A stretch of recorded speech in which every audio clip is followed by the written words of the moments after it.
there have been several spin-offs of The Walking Dead, a great horror series. Some of these spin-offs are The Walking Dead Dead City, The Walking Dead Red Machete, and so on. Today, we are, however, concerned with The Walking Dead Daryl Dixon. The forthcoming series has added some stars to its cast. This video will provide details on this, as well as the times Daryl was the villain in The Walking Dead. First up, Essex Serpent and Chernobyl actors join the cast of The Walking Dead's Daryl Dixon spin-off. I love you. Adam Nagaitis and Clémence Poésy, who starred in the Essex Serpent and Chernobyl, have joined the cast of Daryl Dixon, a spin-off of The Walking Dead. According to Deadline, the two will co-star in the lead roles of the spin-off, which was first announced in 2020 with Norman Reedus. According to reports, Poesy, who played Stella Ransom in the Essex Serpent on Apple TV+, will play Isabelle in the upcoming French-themed program. In a travel across France with Daryl, her character is characterized as a member of a progressive religious group who finds herself confronting her dark history in Paris. Nagaitis, who portrayed firefighter Vasily Ignatenko in the HBO series Chernobyl, will play Quinn, a displaced Brit who has risen to prominence in post-apocalyptic Paris as a black marketer and the proprietor of an underground nightclub. Quinn is a strong figure in the dystopian city. Before Melissa McBride left the program in April, Daryl Dixon was supposed to play the title role alongside Carol Pelletier, played by Melissa McBride. Taking place in a post-apocalyptic France, it will be set after the conclusion of its parent program. Reedus will play the lead. Chief Content Officer Scott M. Gimple hinted at the spin-off's details earlier this year and revealed that it would be associated with World Beyond. He said that Daryl was already floundering in unfamiliar waters. Daryl is a fish out of water when he is around unfamiliar people. He then said that it is an altogether different thing in France, a country that is experiencing the apocalypse. He discovers that he needs to reinvent himself, rediscover himself, and he is probably not with the only people in the world with whom he feels comfortable. Additionally, Reedus made hints about the show's elements, indicating that it will differ from The Walking Dead. He said it'd be entirely different, and to be quite honest, it's daunting to try to make this program as an exact spin-off all by oneself. Next up, 10 times Daryl Dixon was the villain in The Walking Dead. You want blood? I get it. The long-running television series The Walking Dead is coming to an end with the release of its final episodes. There will likely be a contentious confrontation as a result of the Commonwealth and Alexandria and Hilltop parties' rising hostilities. Fans saw Daryl lash out at Lance Hornsby in the season 11 premiere of the third installment by stabbing him in the hand. Daryl has made some judgments that have raised doubt, even though this one felt justified. Throughout the course of the series, Daryl frequently assumes the role of the antagonist rather than one of the heroes. Now let's get to the times he was the villain. Firstly, when he chose Merle. Even though Merle Dixon is one of Daryl's worst foes, at first, he is committed to his brother. He attacked Rick when Merle was left on the roof in Atlanta because he was so certain that it had to be him and his brother in the end. Although Rick chooses to return to the city to aid Daryl in his search for Merle, it is regarded as one of his more bumbling choices in Season 1. Daryl isn't yet regarded as a highly valued part of the gang at this point, when he asks complete strangers to endanger their lives for his brother. Some of his admirers even believe he might be an enemy.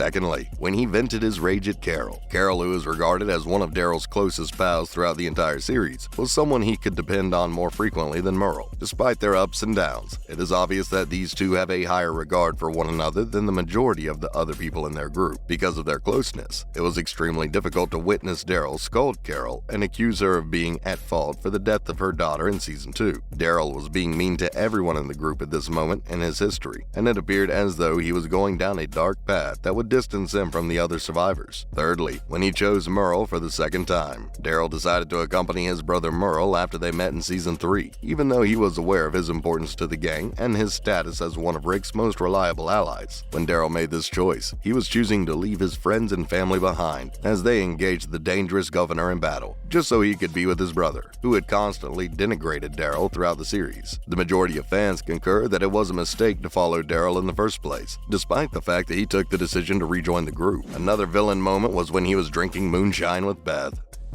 Drink up.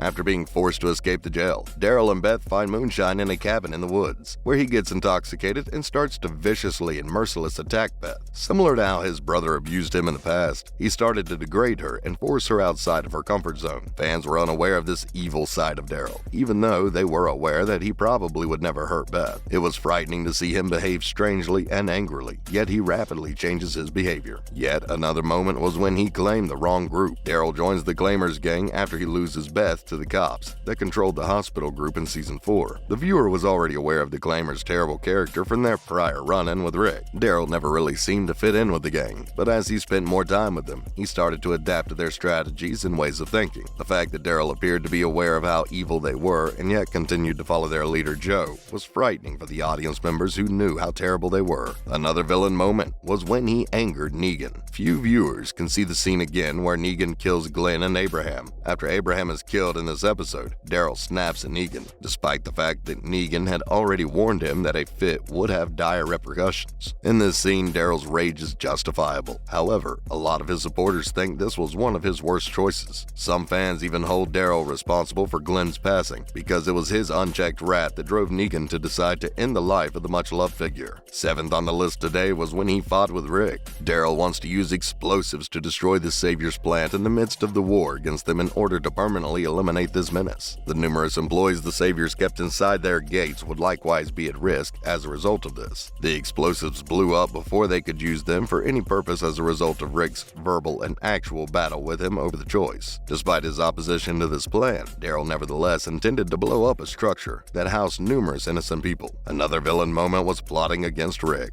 At the conclusion of the conflict with the Saviors, Rick decided to spare Negan's life, although some of his gang were furious and believed Negan should have perished. Behind Rick's back, Daryl hatched a plan to kill Negan with the help of Maggie and Jesus. Although it is an unpopular position that Daryl was justified to want to kill Negan, many fans didn't appreciate the concept of others hatching a plan to murder someone that Rick had wisely decided to spare. Even though no one was killed as a result of this preparation, Daryl made a foolish and careless choice by going against the advice of his closest comrade. The second to last moment was when he protected Leah. Daryl ended up working as a spy for the Reapers when he learned that his ex-girlfriend Leah was an important member of their organization at the time that Maggie was seeking retribution for the deaths of her people. Maggie decides to kill the last of the Reapers after their battle to stop them from hurting any more people. Although it was fair for Daryl to shield Leah at this time, given his affection for her, he wasn't naive enough to believe Leah wouldn't desire to avenge the deaths of her close friends. Even if Daryl takes care of the unfinished business with Leah, his poor decision makes her a danger to Maggie and the other people he wants to keep safe. Lastly for today, Daryl joins the Commonwealth. Many spectators did not believe the Commonwealth's portrayal of tranquility and prosperity. That's why it was unexpected to see a cautious guy like Daryl decide to uproot his family and serve in the Commonwealth's armed forces. Fans seriously questioned whether Daryl was set to turn into a villain in this instance, especially in regard to the Hilltop colony, whose verdict was still up in the air. It was alarming to see Daryl ally himself with Lance Hornsby, given how self-serving he had swiftly shown himself to be. Despite his decision to battle once more alongside Maggie, he put his family and gang in a possibly hazardous predicament. What are your favorite and worst Daryl Dixon moments? Also, what other topics do you want us to feature? Let us know via the comments section. Please give us a thumbs up and subscribe. Thank you for watching.